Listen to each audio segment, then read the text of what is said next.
welcome to Classic Comedy of Old Time Radio. I'm your host, Ron Eckelbarger. Once again, we get to tour the Army, Navy, and Air Force bases of Old Time Radio with the king of comedy, Bob Hope, in the Bob Hope Show. This is episode number 490, which originally aired on April 10th, 1951. Here now is the Bob Hope Show, this time from Coronado Naval Air Station, with his special guests, Frankie Laine and Hedy Lamarr.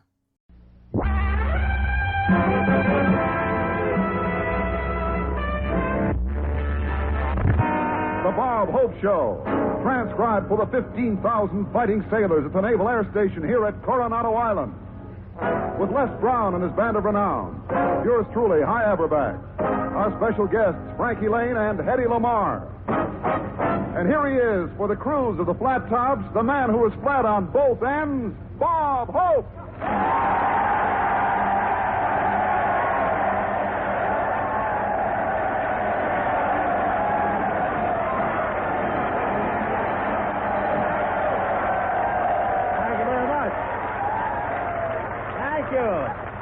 Yes, sir, that's the men at the Naval Air Station here at Coronado. I drove down here from Los Angeles this afternoon, and I never had so much trouble getting to a base in my life. Someone had told me there was an auto ferry.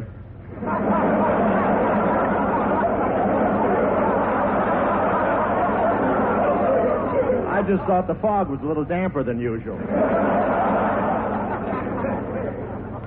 And you should see the speed of those ferry boats. They move about as fast as Crosby picking up a check.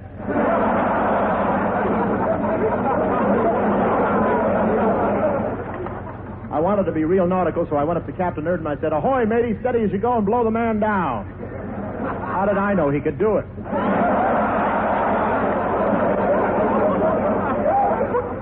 I won't say Captain Erdman's a strict disciplinarian, but the tide can't come in until he gives it permission.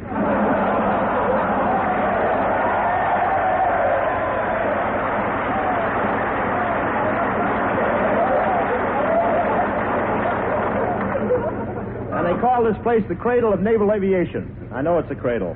This morning I saw 3 ensigns passing around a fifth of pablum.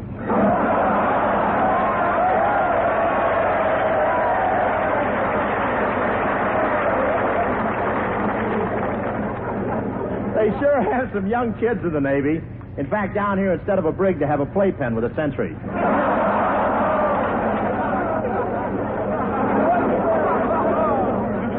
And if any of you guys get a weekend liberty, my picture's playing locally. I went to a preview it the other night, and while the audience was watching the picture, I was busy getting reactions. I hope that usherette doesn't talk.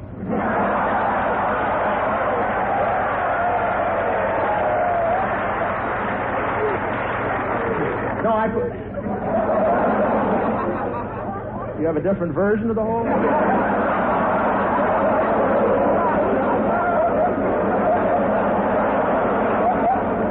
Crosby was supposed to be in the picture, too, but Marilyn Maxwell looked so much better in a plunging neckline.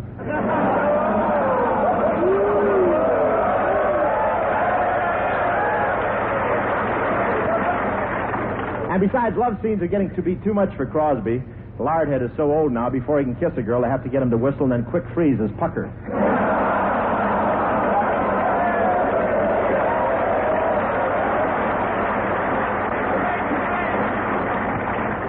But that doesn't work too well either. After one kiss, he thaws all over his leading lady. But I enjoyed the picture, and I really enjoyed working with Marilyn. She's the kind of a girl you take home to meet your mother after you lock your father in the garage. I don't know what the executives at Paramount thought of my performance, but last week they gave me a new dressing room. I liked it much better than my old one. This one's got 6 wash basins.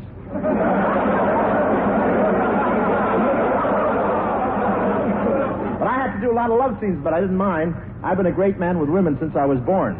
That's a fact. Instead of the doctor, the nurse had to slap me.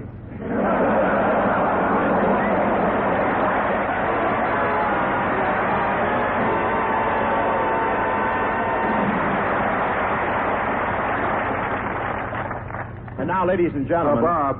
What do you want, High? Well, excuse me for interrupting, Bob, but I've been wondering, when you go to England, are you going to take me with you?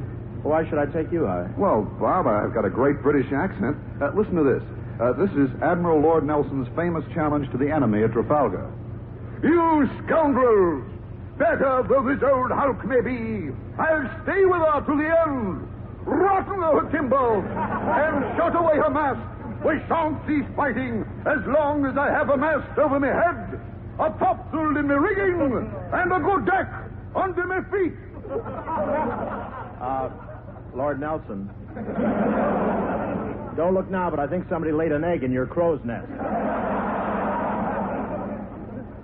Now, High, go take a shower and come back. Look, please go away and leave me alone. Now, ladies and gentlemen, as I said before tonight... Oh, come in. Hiya, Bob. Well, it's Frankie Lane.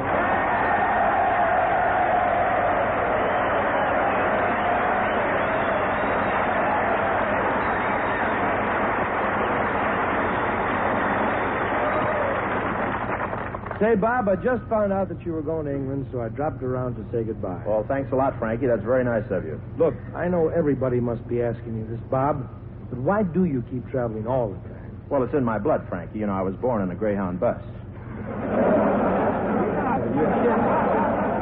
No, Frankie. All the kids in my family were born on the bus. In fact, my mother used to name us after the scenery she saw through the window. I never told anybody before, but my full name is Robert Burmashave Hope. You know, Bob, I feel sorry for you, practically growing up in a bus. Well, later on it got better, Frankie. Pa bought a car. A car? Yeah, but Pa didn't even know how to change a tire. He had to call the auto club for everything. We kids didn't even have diapers, just old inner tubes.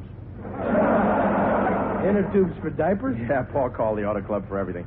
So you see, I can't help traveling, Frankie. It's just that I can't make up my mind to settle down. Well, you'd better hurry because your body is beating you to it.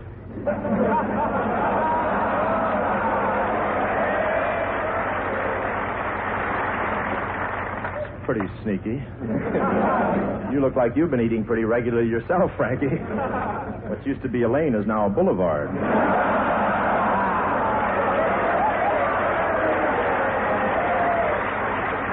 Touché, Robert. Look, let's drop this kind of talk because I don't want to get you sore at me. I really came here to ask if I could go to England with you. Hey, gee, that's a great idea, Frank. But we already have a man singer for our overseas show. You have? Who? Me. You? Yeah, I'm going to sing all over Europe. Does the United Nations know about this?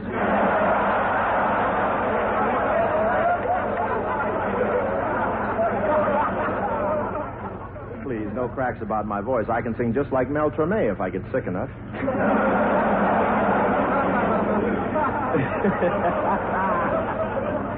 Look, what kind of songs do you plan to do, Bob? Western numbers. You know, the new craze over there is American cowboy songs. In fact, I've written a small bundle to take with me. What's the name of it? Oh, there's a candle burning in your silver hair tonight, Mother.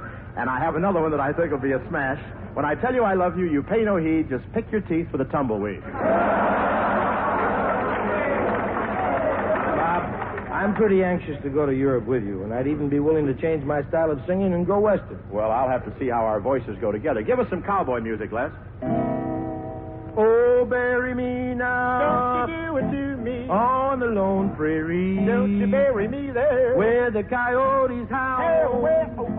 And the wind blows free. All the air's on the cuff. We're a couple of cowboys far away from home.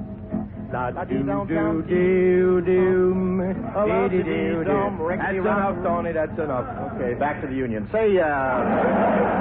Say, Arizona. What you want, Pismo? I'm tired of drifting around. I'm going to get me a gal and get hitched. A girl? Yeah, you know, what do you dream about at night? Lizards? Look, I got to finish dressing. Hand me my 38s. Here you are. Now hand me my 38s. Here you are. Well, that takes care of our shorts. Where's our gun?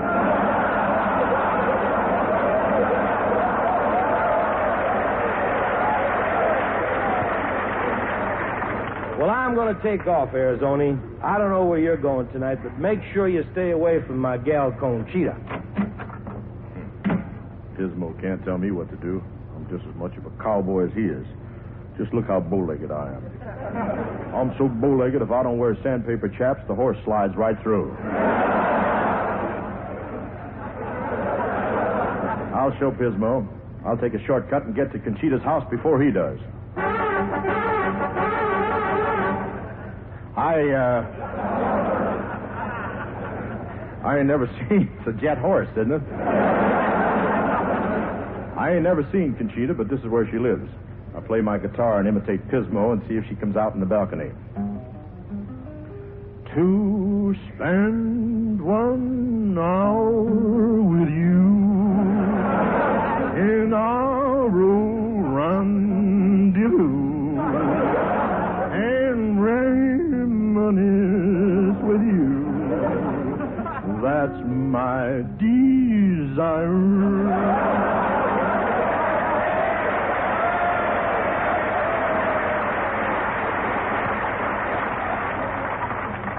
Oh, beautiful flower of the prairie, come to your window.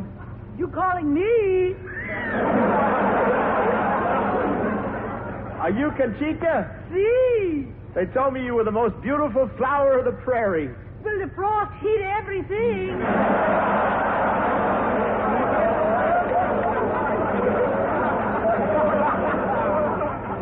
Are you really what they call a Spanish muchacha?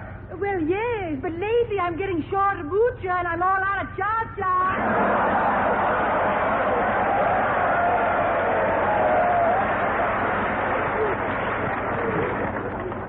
If you get a chance to get it back, refuse it.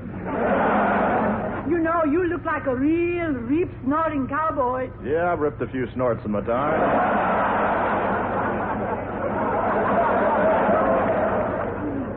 Well, what's going to happen, Conchita? Oh, I'd like to come out, but my father's very strict. Why, do you know my father won't let me step 1 foot out of the house? Why not? Afraid you'll eat the gopher bait?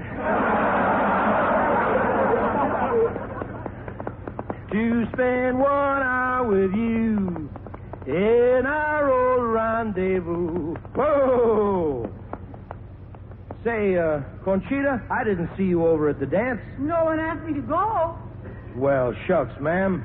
If I'd have known you'd have wanted to have gone, I'd have come and fetched you myself, or at least I'd have seen that you got to get to go.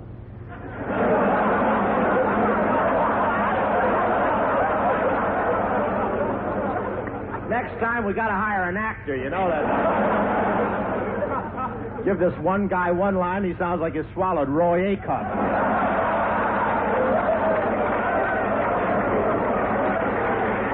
Well, I'm here, Conchita. Can I come in and set a spell? No. Well, how about me? No. You mean there's someone else? See, I met him today and he fell madly in love with me. Gee, Frankie, I wonder who it is. What can anyone see in a dame who looks like Conchita? Battered as this old hulk may be, I'll stay on to the end. And Get out of here, Mike. Get out of here. Everybody wants to go to England.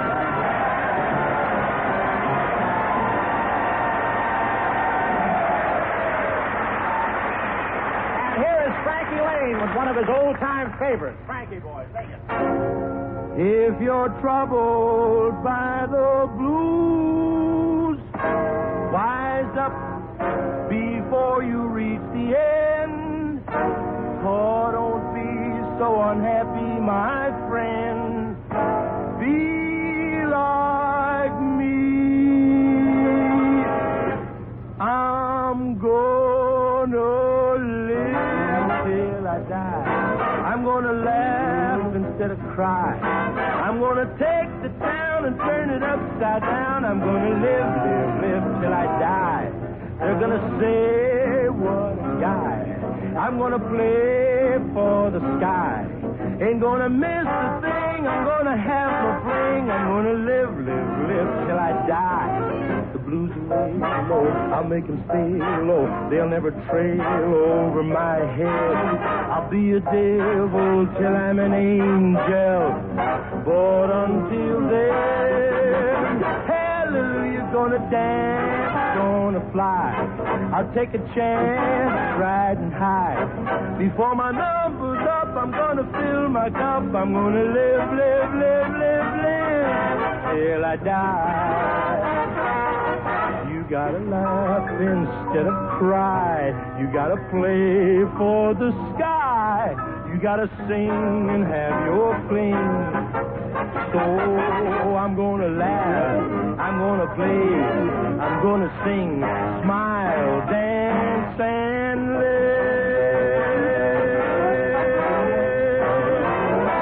till I die. I'm gonna laugh instead of cry. I'm gonna take the town and turn it upside down. I'm gonna live, live, live till I die. They're gonna say, what a guy. I'm gonna play for the sky. Ain't gonna miss a thing. I'm gonna have no fling. I'm gonna live, live, live till I die. The blues will lay so low. I'll make them stay so low. They'll never trail over my head. I'll be a devil till I'm an angel. But until then, hallelujah, gonna dance, dance, dance, gonna fly. I'll take a chance riding high. Before my number's up, I'm gonna fill my cup. I'm gonna live, live, live till I die. Before my number's up, I'm gonna fill my cup. I'm gonna live, live, live, live, live until I die.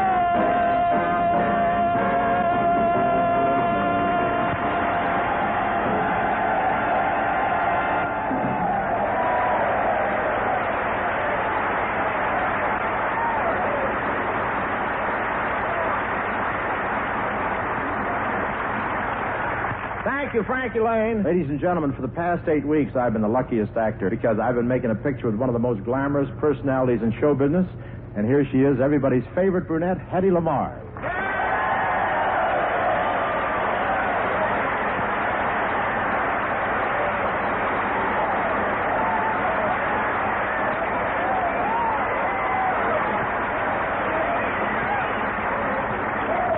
Thank you, everybody.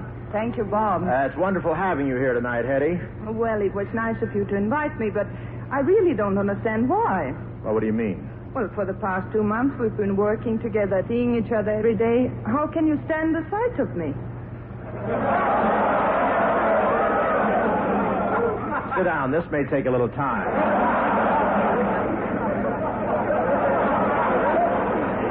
No, Bob, I don't trust you. You don't?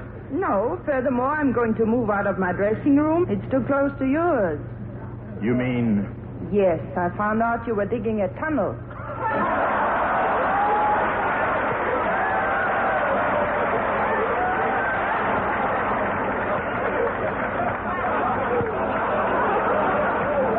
It so happens that I'm digging that tunnel to get in practice. Practice? Yes, my next contract is to dig a tunnel from the main gate here to the Mexican village.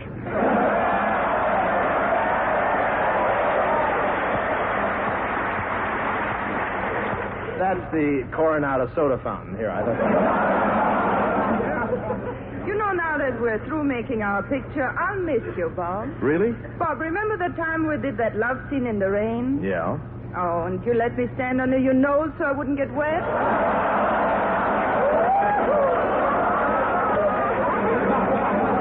You know, Hedy, I was really thrilled with my part in the picture. It's such a sophisticated role. Well, I think you handled it very well. Oh, I knew I could do it. It's just that they've been holding me back. I think there's a plot against me over there. Why, Bob, they're very fond of you at Paramount. Several times I've heard the executives talking about you. Really? What'd they say? Well, I don't know. They always make me leave the room.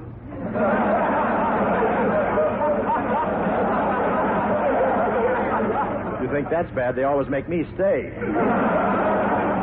But, Hedy, you've really lived. You've had Charles Boyer make love to you, and now me. Well,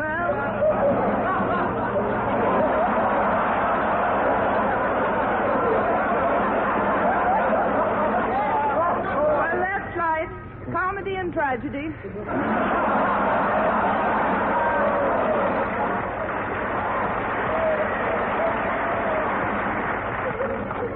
Well, after all, how can I compete with Boyer? With that lower lip of his, he can kiss a girl and shine her shoes at the same time.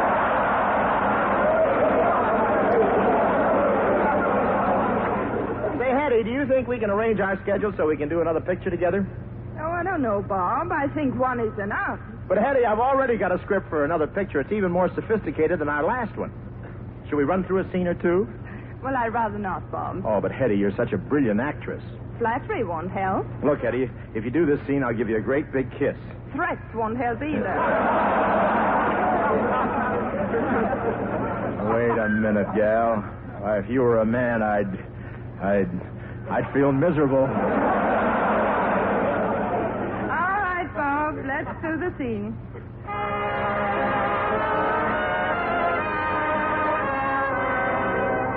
Our scene is a luxurious penthouse apartment overlooking all of San Diego. It is the apartment of the beautiful Countess Maria von Trebisch, and one of her many suitors, Robert Van Westgate, enters. Robert, Precious, beloved, darling, my own, dearest, sweet one, pet. pigeon. We're a little late, so good night, folks. Ah, darling, it is good to see you. Wasn't that a mad time we had at Lady Crandine's champagne party? Oh, yes, you drank champagne out of my slippers all night long. Oh, it was wonderful. Yes, but I wish you'd let me take my foot out first. I didn't notice it. Say, no matter. Shall we... It was a jam session. Shall we, I'll get something here. No matter.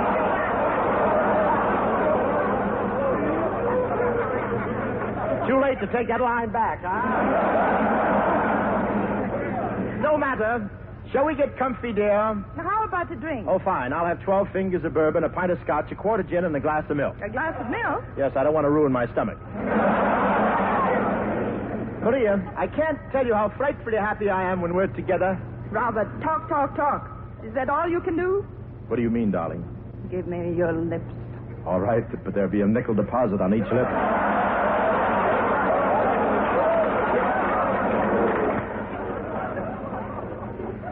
See here, Maria, I came here to talk tonight. I want you to be my wife. Why? Well, you're a woman and a human being. A rare combination, and therefore... Therefore, I think it would be ginger of you to marry me so that we may grow old together. Grow old together? I'm afraid that would be impossible. Why? You have such a head start.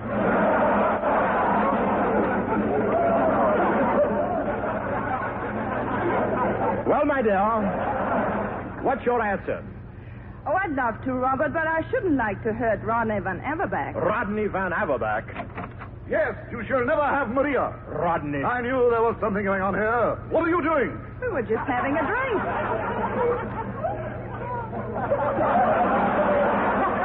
You're not supposed to get last with your part, you know. What are you drinking? Bourbon. Chaser? I was going to, but you came in.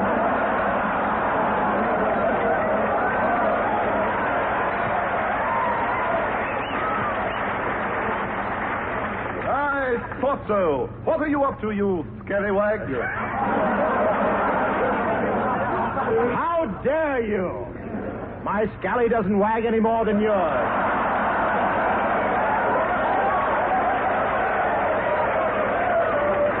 You'll not marry Maria so long as I have anything to say. Look out, Robert. He has a gun. Don't shoot! Eddie, we'd better get out of here. Why? Some of those shots came from the audience.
This is the United States Armed Forces Radio and Television Service.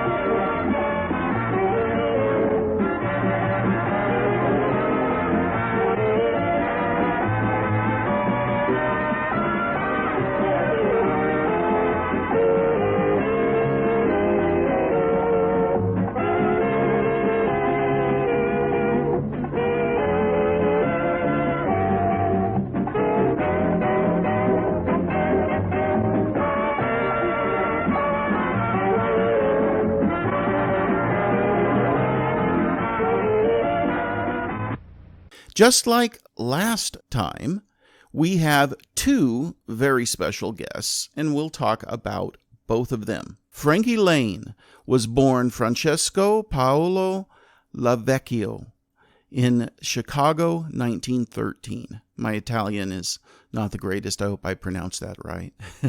His father, for a period of time, worked as the personal barber of gangster Al Capone.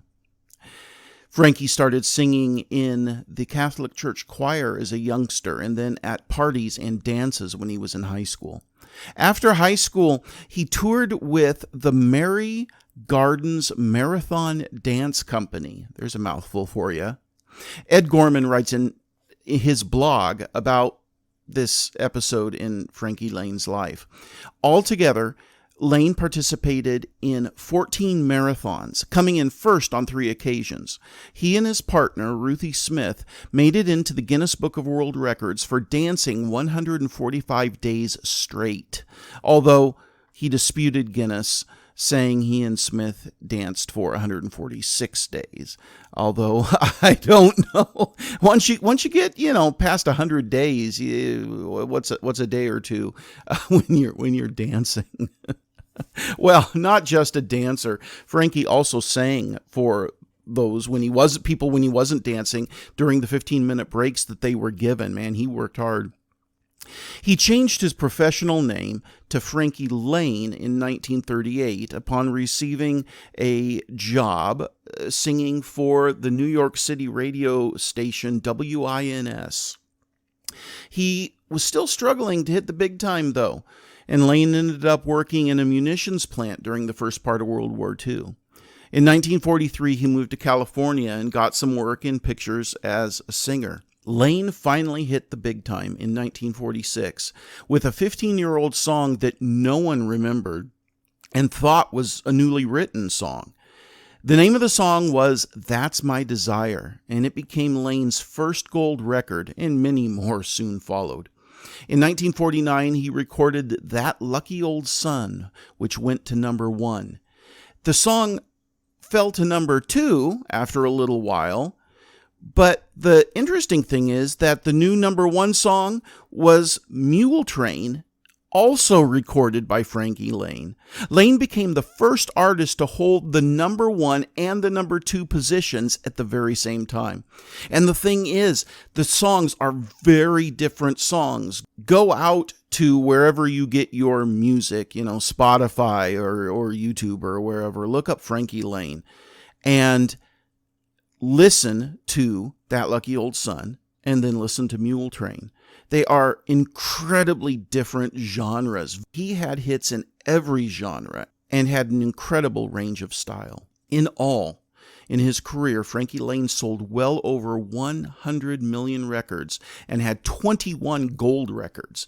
He was hugely popular not only in the United States, but also in Britain and Australia. In fact, some would say that he was a bigger hit in the UK than he was in the United States. From 1951 to 1963, Frankie Lane was signed with Capitol Records, and in that time, he had 39 hit records. He also did many famous movie and TV songs and soundtracks, like for the movie Gunfight at the OK Corral in 1957. Also in 1957, the 3:10 to Yuma.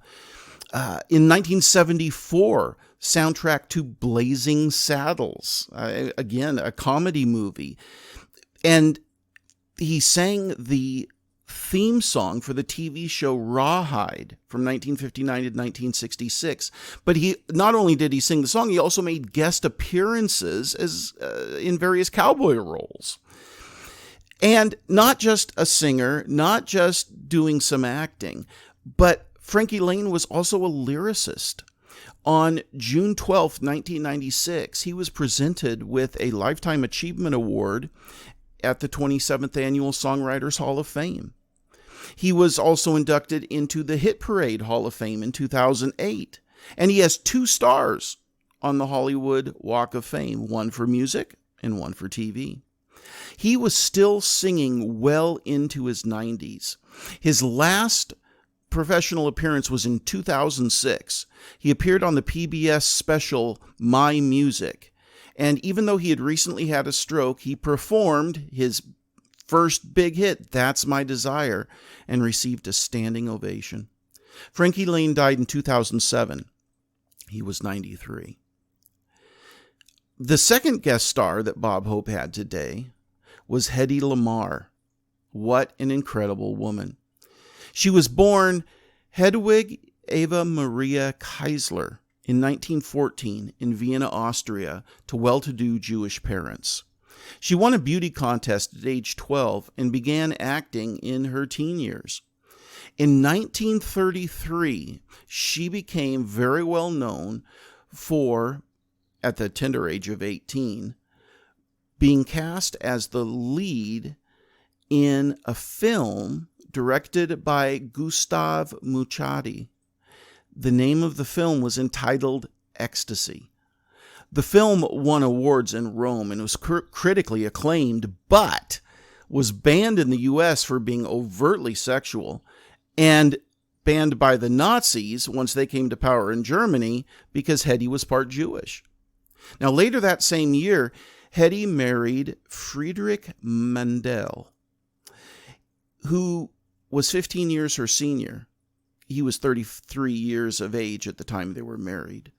He was rich, charming, and fascinating, and the young Hedy fell for him. However, he was also a controlling and powerful man. He was an arms dealer with ties to Benito Mussolini in Italy and the up-and-coming Nazi Party in Germany. Before they wed, he insisted that she convert to Catholicism, which she did. And then after they wed, he refused to allow her to continue her acting career.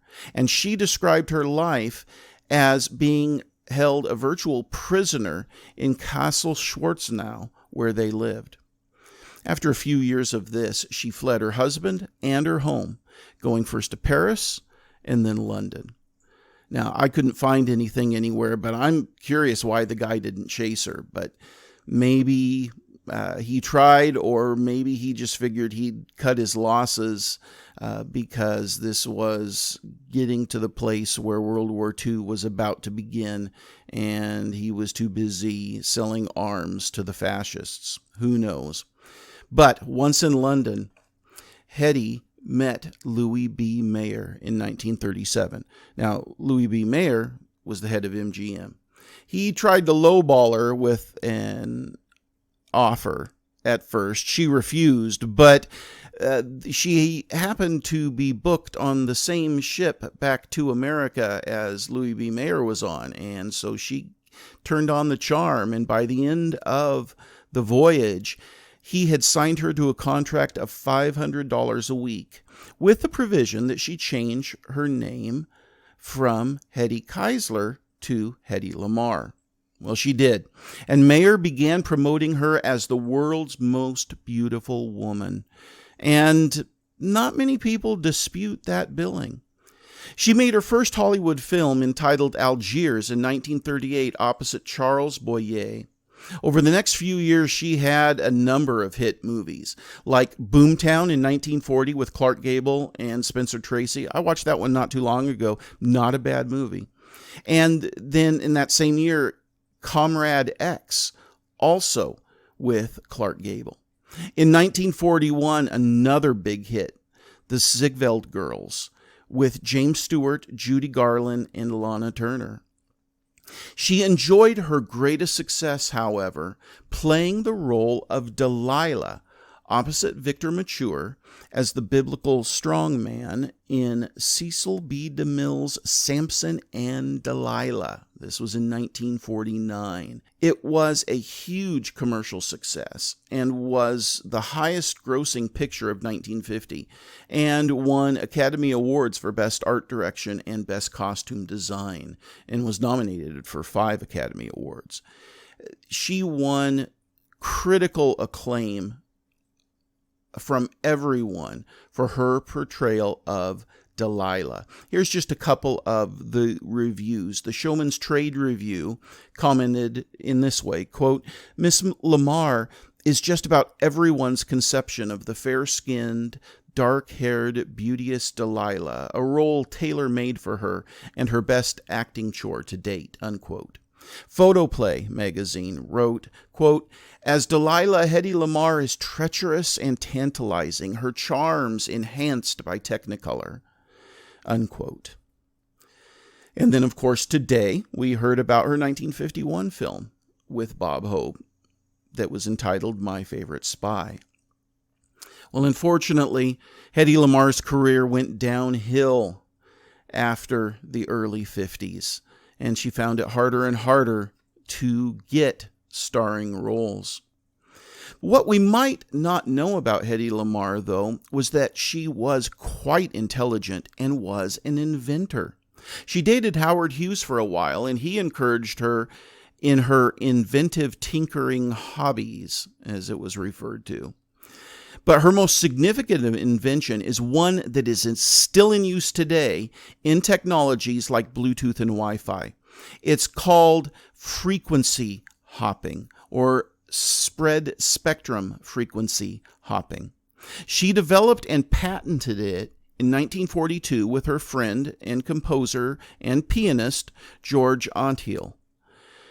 Radio-controlled torpedoes in World War II could be jammed with a matching signal sent out by the enemy and thrown off course. When Lamarr heard about this, her and her friend Antheil developed a device that created a frequency hopping signal that could not be tracked by the enemy. They did this by synchronizing a miniaturized player piano mechanism with radio signals.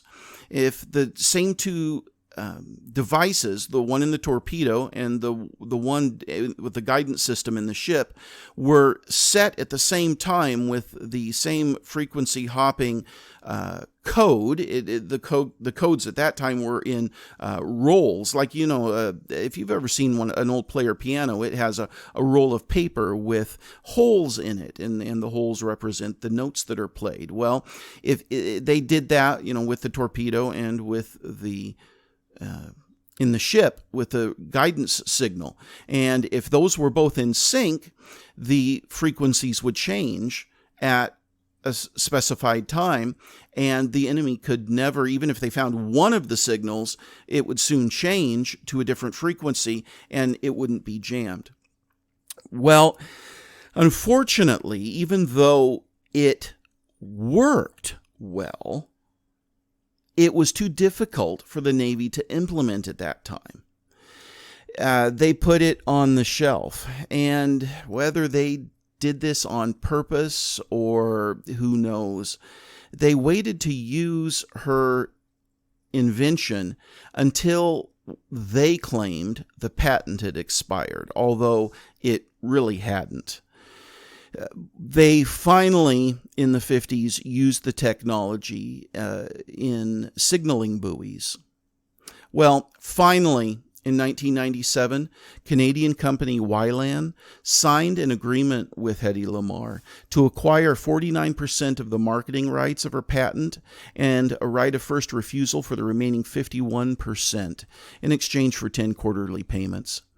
This turned out to be the only financial compensation that she received for her frequency hopping spread spectrum invention, although she finally did, even though it was late in her life, become credited with and honored for her invention and her intelligence.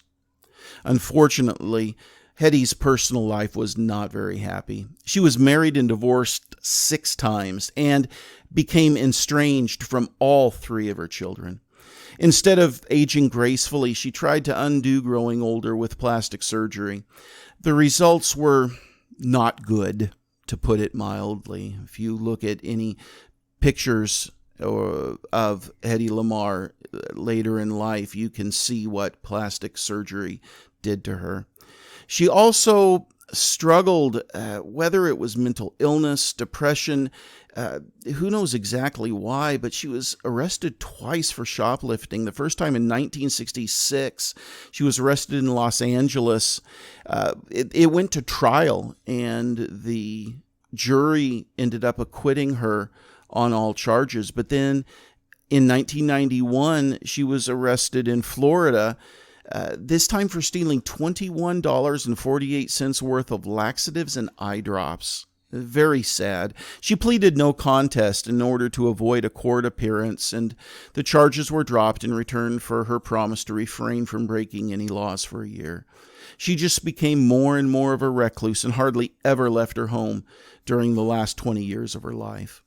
There are 2 documentaries on Hedy Lamarr that I would recommend. One, because it's free to watch and it's on YouTube, so it'd be very easy to watch, although I don't think it presents a full and accurate picture of her life. The documentary is called Hedy Lamarr, and it was done in 2011 as part of the Extraordinary Women series. If you look that up on YouTube, you'll be able to watch it. I'll also put a link to that in the show notes on our website. The other is a 2017 documentary, which I watched recently, and it's very good. It's called Bombshell, the Hedy Lamarr story. And a while back, this is when I watched it, it was on Netflix. Well, it's not on Netflix anymore, but it can be rented on Amazon Prime, and you could probably also rent the DVD of it for free from your local library. I know I looked up my local library, and it's available for checkout there. So 2 ways to watch that. That's the one I'd really recommend. Hedy Lamarr died in 2000. She was 85. Well, thanks for listening through all of these long biographies, but 2 fascinating individuals who were guests on the Bob Hope Show today. Please send your questions and comments to host@classiccomedyotr.com. Come back next Wednesday for another episode of the Bob Hope Show, and check in on Friday for the next installment of The Life of Riley. Until we meet again, in the words of Soren Kierkegaard, life can only be understood backwards, but it must be lived forwards.